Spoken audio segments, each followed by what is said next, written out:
It seems people fail to see the connection between their lives and reef protection. But what most don't understand is that beaches are made up of coral sand that enhances their shores and opens the doors to a booming tourist-based economy. And think about what would happen to the 38 million fishermen who directly rely on this source for food and money, of course. As the bleached corals are dying, the biodiversity is crying for all that marine wildlife forced into so much strife.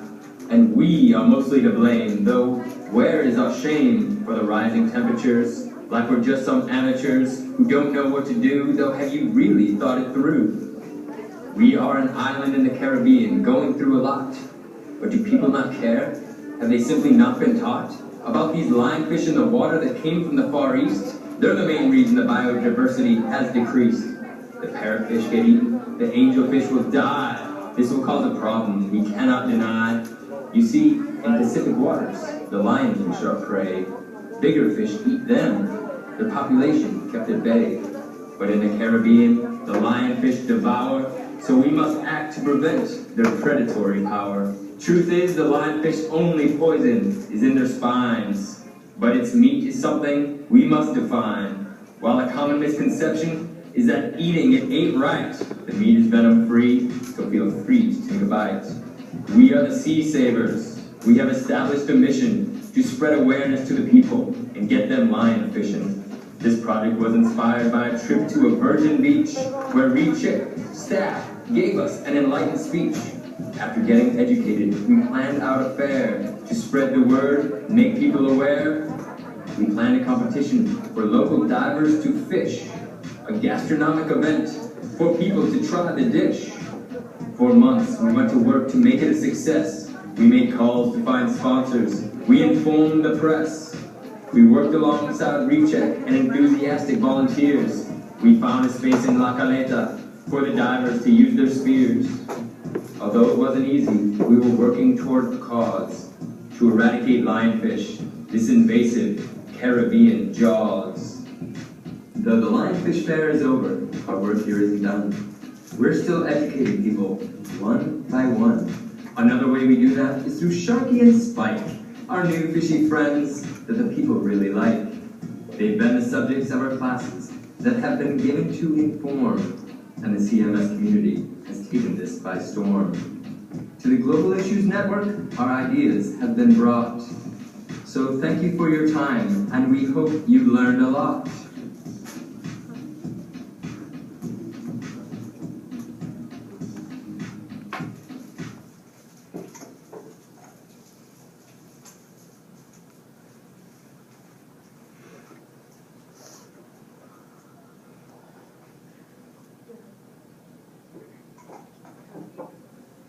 Hello, we are the Sea Savers. My name's Andrea.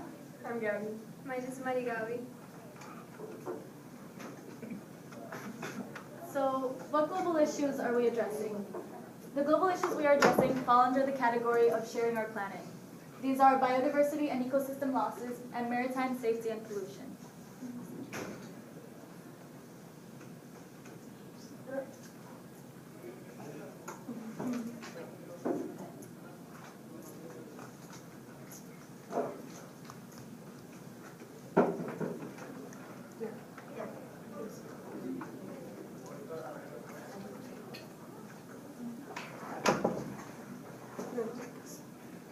So what is our mission?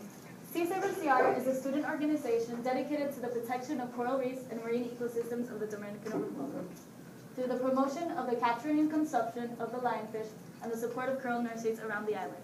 However, we're working on expanding our mission to address issues related to marine ecosystems beyond the lionfish and coral nurseries.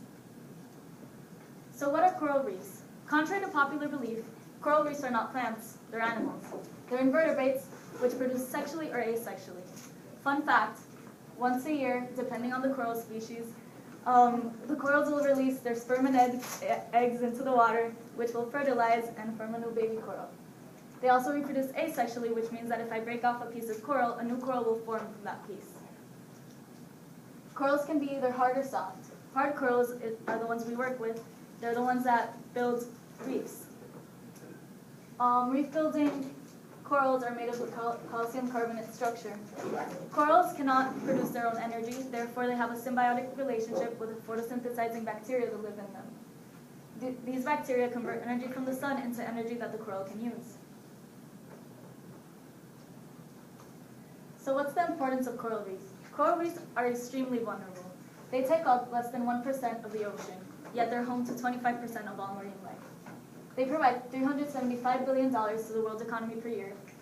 And a lot of communities, such as the one in the Dominican Republic and other islands and coastal areas, depend on them for food and income. They also protect shore areas from waves, and they're the source of many medicines and antibiotics used in modern-day medicine. Broken down coral also provides all the white sand in the beaches that the tourists like a lot. What are some threats to the coral reefs? Threats include overfishing and water pollution, such as the plastic we've been talking about. Coastal development, as in if a hotel is built by the coast, it disrupts a lot of the ecosystems that are there. Urban and agricultural runoff, such as oil spills, like the famous one in the Gulf of Mexico, and you can see all the waste there. There's also something called ocean acidification, which is the increased CO2 levels in the sea. This leads to weaker skeletons for all the reef-building corals, so it's hard for them to make a reef. Global warming has also led to coral bleaching. Coral bleaching happens when it gets too hot and the photosynthesizing bacteria that provide the corals with their energy die, and so the coral can no longer live. Careless tourism and fishing also pose an important threat to marine ecosystems. Okay, so one of the major topics that the Sea Savers cover are the lionfish, and we work towards their eradication as an invasive species. So they are originally from the Indo-Pacific Ocean, and they're really dangerous to the seas in the DR and around the Caribbean because they lay their eggs in a sour-tasting mucus sac, which makes it unattractive to their predators. And they also have very few other predators in our oceans, but the few that they do have are the fruit fish, seals, and other scorpion fish. So the lionfish eats 70% of all the types of fish in the Atlantic Ocean, and they eat about 100 fish a day, one of which is the parrotfish, which helps towards the health of the corals and the white sandy beaches. The lionfish are also dangerous because the dorsal, ventral, and anal spines are venomous, but what we've tried to educate is that once you cut off the spines, they're edible and they're really yummy. They also lay their eggs twice a month, and every time they lay the eggs, they lay around 30,000. So they've become very invasive to the DR and other countries around the DR, which you can see next. So what are we doing about it? So alongside with Reef Check, which is an organization that basically protects corals in the DR, we planted these really cool coral nurseries in Fronton, which is located in Samaná, and also in Terrenas. But you might be wondering, like, how can you guys do these coral nurseries? So we take used water bottles, and what we do is that we cut them in half, and we use the top part, and then we look for small broken pieces of corals, and we tie them together, and we put them on those pipes. Like, after we do that, we put it in the ocean, and basically what we want is to grow more corals, and remember that they reproduce asexually, so it's really nice. And another program that Reef Check has is Adopt a Coral, in which any of you can participate, and it's basically donating money. That money will go to producing more of these coral nurseries. Reef Check will assign you one of those corals. It will send you pictures of those corals every 3 months, and it's kind of nice because you will watch them grow. So like here you can see, well, here is a workshop. He's teaching us more about coral nurseries and corals. Here we're measuring the sand level. Over there, like, we're collecting the corals, and there we're building the coral nursery.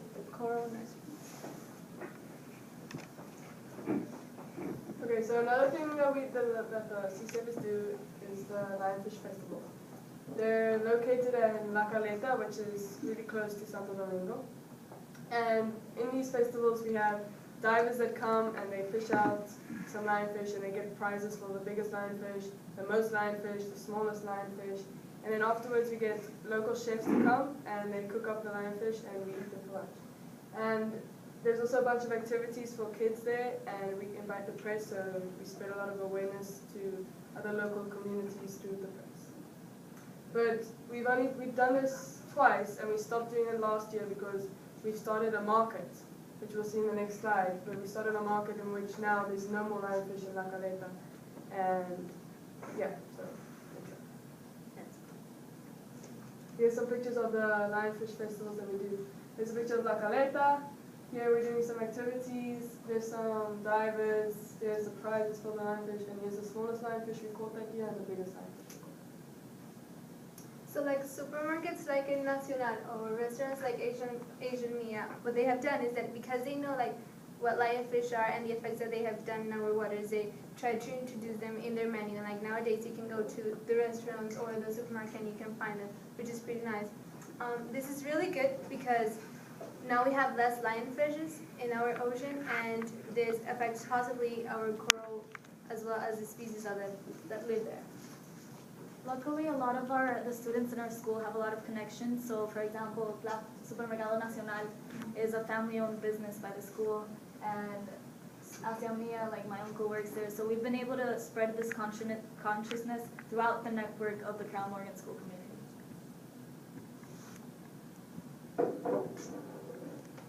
So we've also been working on spreading awareness through workshops and talks. We had a pollution workshop this year with public school kids, and we sort of talked to them about the effects of littering versus what they can do is recycle and throw it in the bin instead of down in the streets.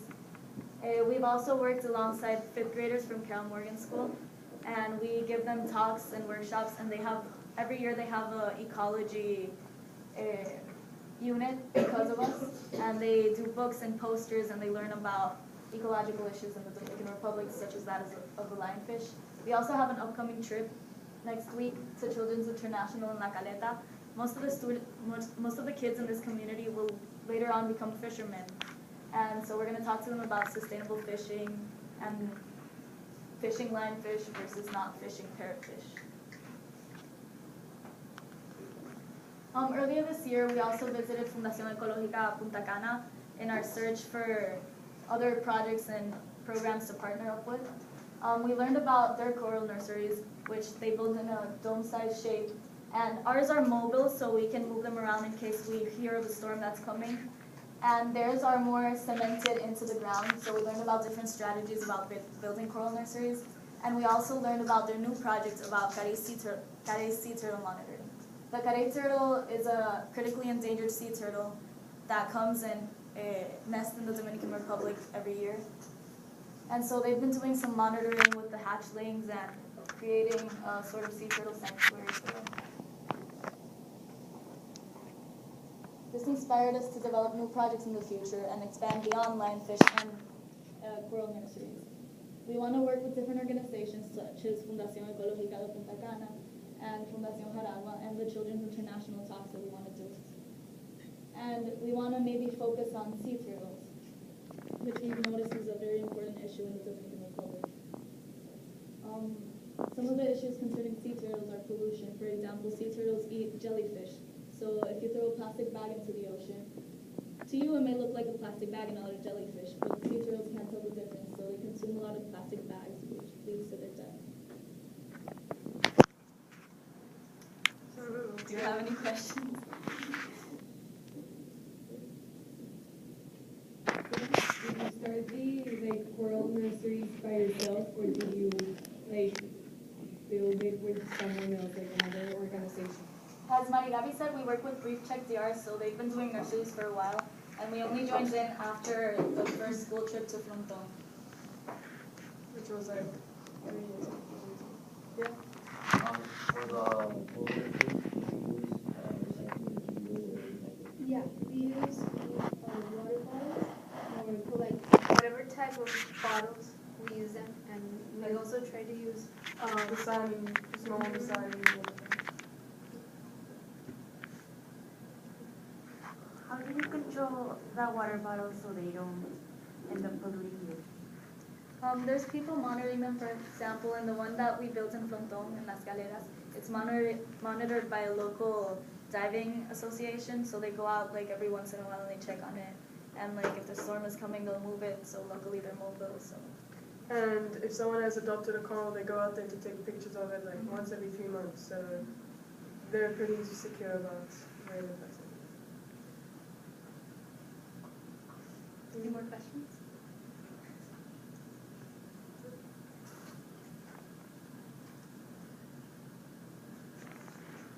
So now we want you to gather in, let's see how much.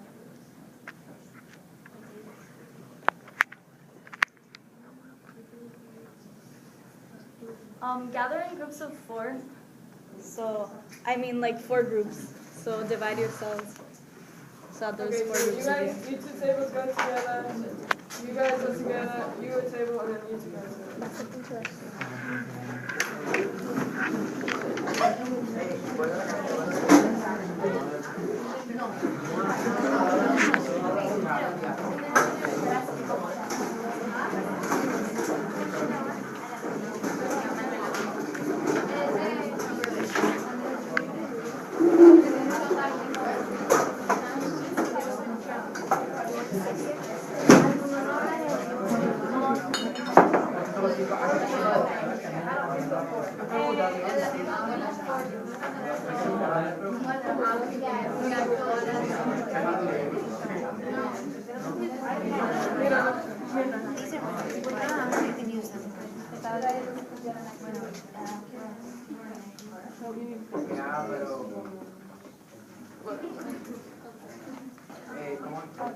Let me explain what it's just.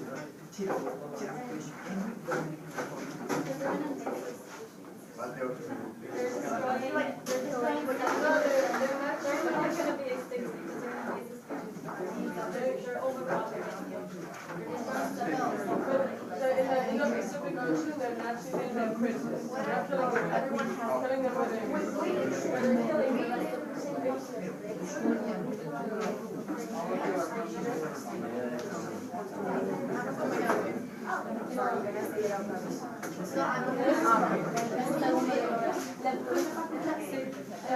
Okay, so basically, guys, this activity consists of you thinking about how you can be a sea saver in your own country. Even if you're not by the coast, most of the trash will end up in the sea anyway. So answer the following questions, and in a couple of minutes, we're going to ask you to present for each of your countries what you can do. and we get a prize.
Maggie, I'm sure you have some.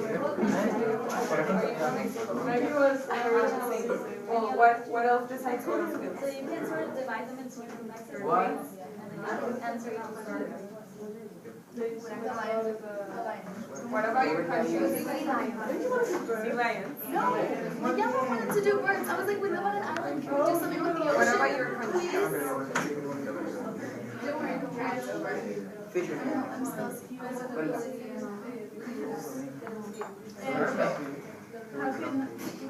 we use our conservation to minimize pollution on the Yeah, we all already.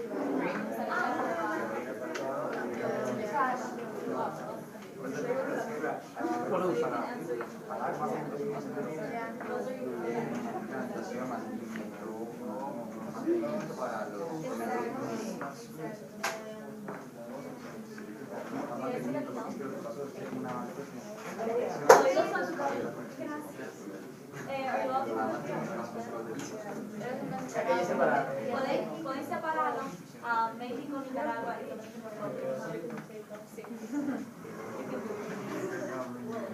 y entonces you can answer each question and you can sort of then present it like the ones like you Also think of the second question. How can you contribute to their conservation?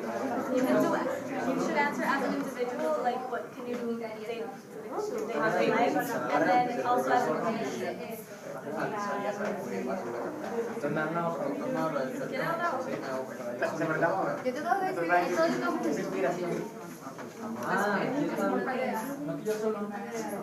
O sea, tú tienes que hablar de tu país, no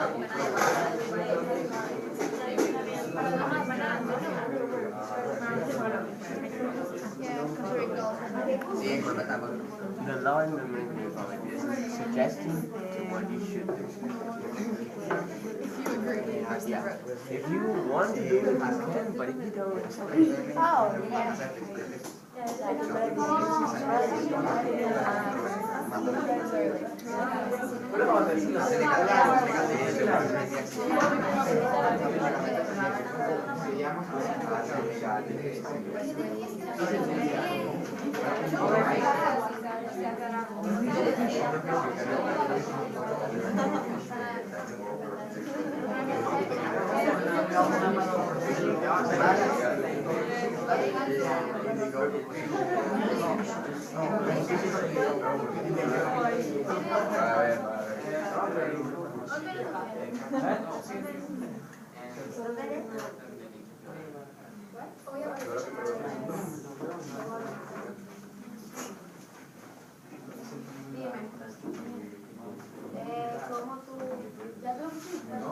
How is Mexico contributing to community conservation?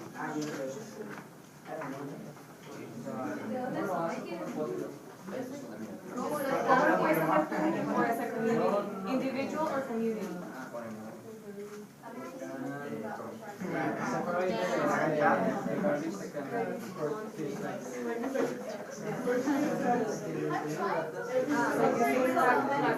Okay, so separate. You can write separate garbage by.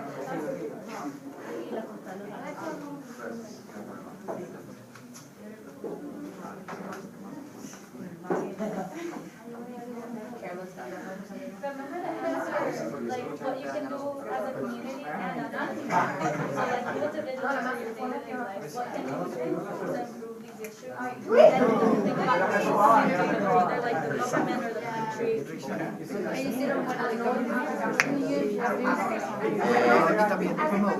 Sí, promote. Ya, raise awareness. No la puse. Podemos. Pero raise awareness de qué tipo? How can you raise awareness? Depende del problema que se trae. Pero digamos,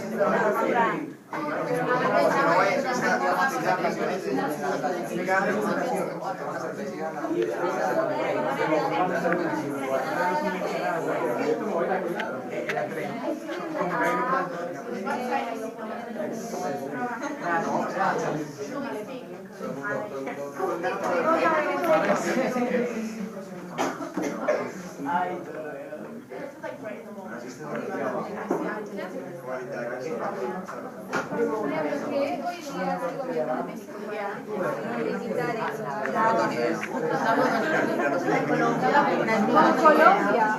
Ustedes no son. Tú vienes de la Colombia. ¿O qué hace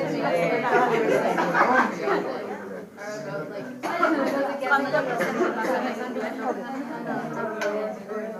¿O qué le gustaría? Yo quisiera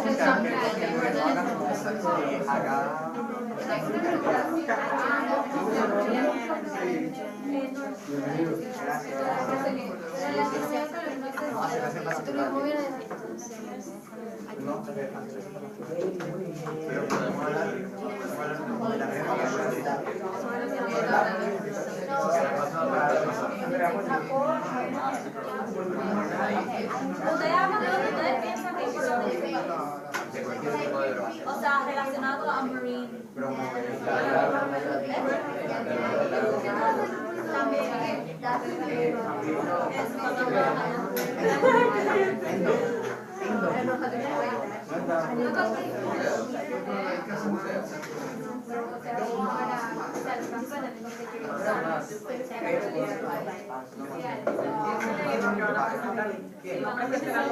Contact us and we'll call in 1950.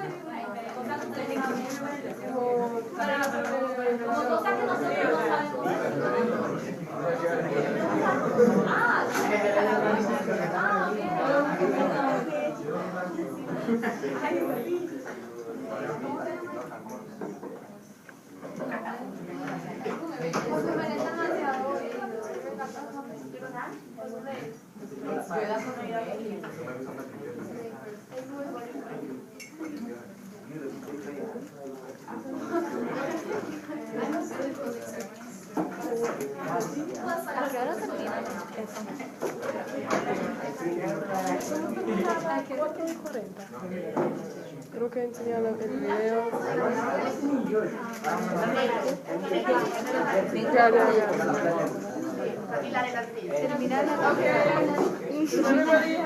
Does everybody done? Okay. We're gonna start presenting the group. ¿Quién ya terminó? Oh, never mind.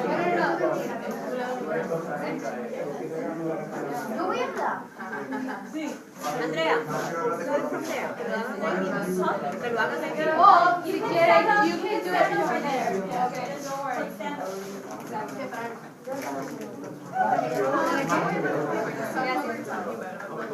Okay.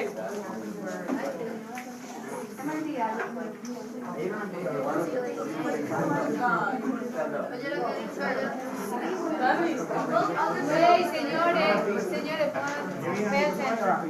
Sorry. Okay. Whenever you're ready. Well, I'm from Costa Rica, so answering the first question, what some threats will be plastic in the beaches and stealing turtle eggs.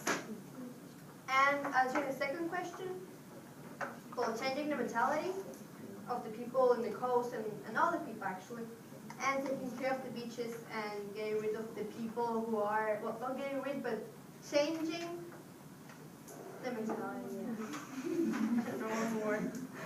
Next.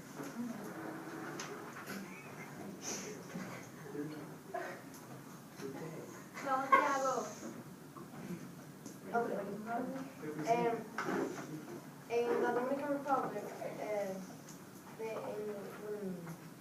when people are in their boats, they usually like spill a lot of gasoline into the water, and it just gets very polluted with the gasoline.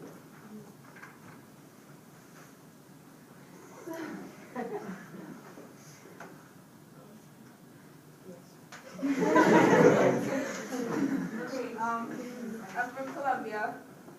We have tuna fishing that when they're fishing they capture dolphins and so they kill them. They also have turtle trafficking, changing mentalities, and getting rid of single-use plastic. And for Panama, the first question, it's trash, usually from coastal projects, and plastic. And for the second one, is doing beach cleanups and trying to help them know how to recycle all their trash. Okay, thanks. Okay, so you guys talked a lot about changing mentalities of people. We're trying to think specifics, like how would you be able to do that? How do you change the mentality of a person? And like education, like teaching them what is correct and what affects their, like how it affects them. Okay, who else? You guys ready? Yeah. Okay.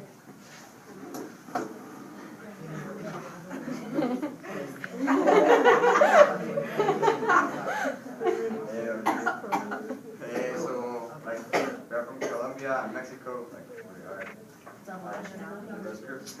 So, like, I'm from Colombia, and some issues like we are facing in Colombia is like the carbon exportations. Like, sometimes the boats they overfill like with carbon and the coal, and the coal like falls to the ocean and it pollutes the area. Some fishes die and corals get like damaged too because of the carbon. Also, like there are a lot of trash in the beaches. And there's like a lot of trash in the beaches because of the people like they are not unaware and they just don't care, so they use the trash. So sometimes like because they are on the beach, the market is like basically fish, like fishing. There's overfishing of certain species of fish. So we want to like stop that because that's making fish like go extinct and very rare. Also, there are trafficking, like my other friend from Colombia already said. So one of the solutions for this. Okay, so we came up with some solutions. So like to address all of these issues, we said like primarily we said to create conscience and raise awareness, like let people know what's going on.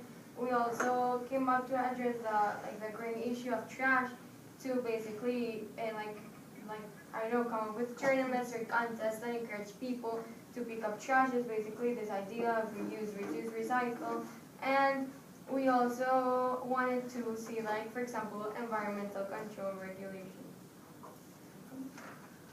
Well, really, I'm noticing that the main goal is really just to raise awareness, as I noticed. Your group, raise awareness, change mentality, and this group, of course, raise awareness, change mentality. So I think it's just about making everyone aware of the problem. So I think that's the kind of change. Thank you. Okay, you guys ready? Oh, no, we're done. I'm from Mexico, and for the first question we said like petroleum, like the oil spills and everything, and also trash in the coasts and in the ocean that are being thrown off of like boats and that are just being left on the shore and are being washed down, like picked up by the waves. And our solutions is to teach people about this and how it affects them, and to like show people how it affects them, like show them pictures and things like that, and also to control regulations, like enforce, like make laws or something that tell you like don't do this. Yeah. Thank you.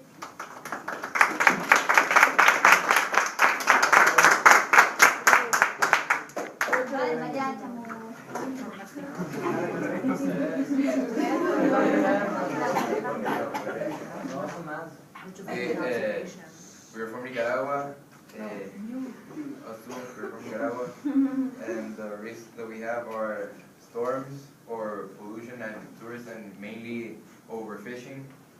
But as well, I don't know if you're aware, but they're planning a canal to build in Nicaragua, and the risk of this is to the route of the canal is going to pass through the lake, and that lake is made up of sweet water, and with the canal, it has the risk of the sweet water blending with the salt water, and that will destroy many marine life. And we can take this conservation as we can say this by raising awareness and educating people to let them know what's wrong and what is good, and we should do it.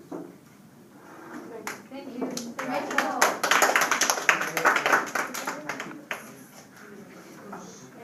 We're from Santo Domingo also, so basically I would say that the problems are the same. The sea lions that destroys the cycle, and also in our country there's a lot of sand, a lot of beaches, so there's a lot of tourists who go to the beaches, and they're not aware that all the sun lotion, all the garbage they produce also affects the coral reefs.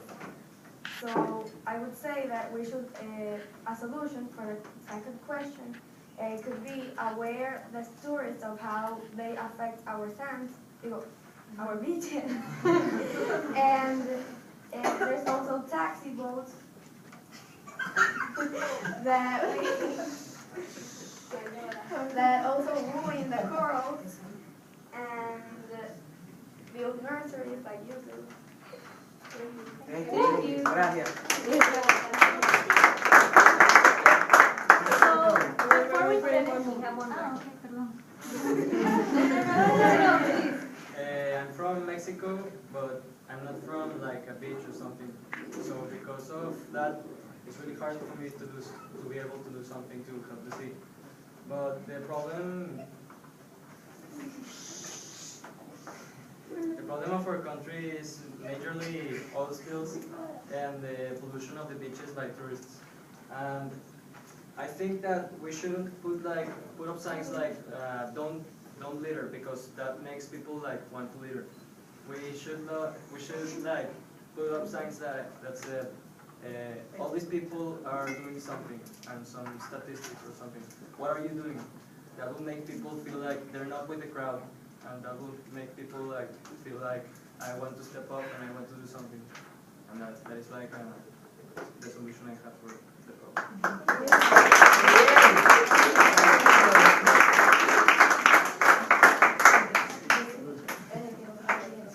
Okay, thank you for all your ideas.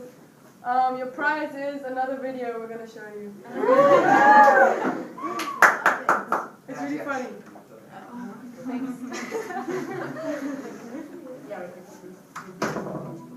The open plains of the ASFM, home to many creatures great and small, and the pupping ground for one of the most clever and illustrious creatures, a plastic bag. Today we explore the cycle of life for this curious creature, the plastic bag, on its migration to its home, the Pacific Ocean. Once released into the wild, the plastic bag is unsure of itself. It falters at first, but soon, with some help from the wind, the bag will be airborne. This flight will be the first in its long journey towards its final destination, the garbage patch in the heart of the Pacific Ocean. Using the wind to guide it, the plastic bag moves across the city through the air. A city park. This park may at first seem an idyllic place for the plastic bag, but danger lurks round every corner. Here it will encounter many enemies, including one of the most dangerous, park services.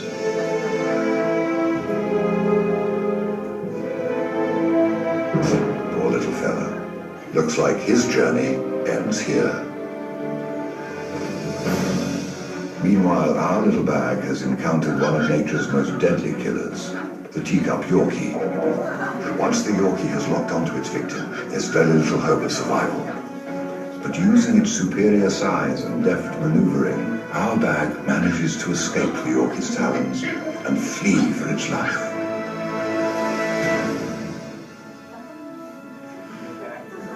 Over the course of its miraculous migration, the plastic bag will cover vast distances through neighborhoods, across parks, and down city streets.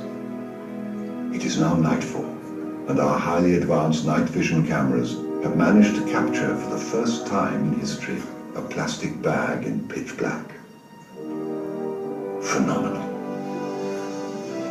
The vast cement rivers of California, home to literally dozens of animals. Many plastic bags will not make it out of here. The reeds and branches will see to that. As at home in water as it is on land or in the air, the bag's natural buoyancy makes it an excellent swimmer.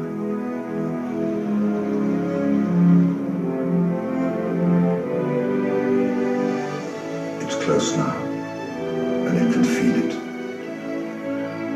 At last, the bag has reached the gateway to the open sea. Careful to avoid the mouths of hungry sea life that feed on the helpless plastic, the bag will travel hundreds of miles to join the thriving community of plastic known as the Great Pacific Garbage Patch. The Garbage Patch is a veritable plastic oasis where millions of tons of plastic garbage remain trapped by the currents. It is said to be twice the size of Texas.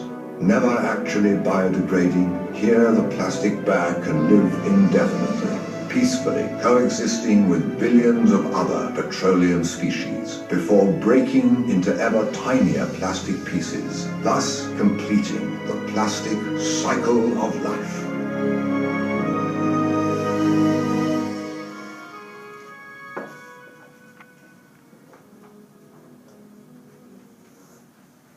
Okay, so that's all we have for the presentation.